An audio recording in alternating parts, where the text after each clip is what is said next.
Hello, my name is James and I'm a product specialist at Marin Acura in Corte Madera. Today I'm in a 2022 Audi Q3 and I'm going to show you how to reset the vehicle to the factory settings. So I'm going to go into settings, then right there in the middle bottom should be system maintenance, and there the second option down is restore factory settings. This will restore the settings of all users and all applications. The system will restart, which may take some time. Do not turn the vehicle off.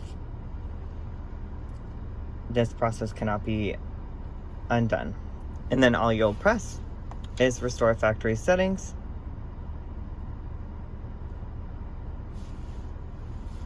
And bam.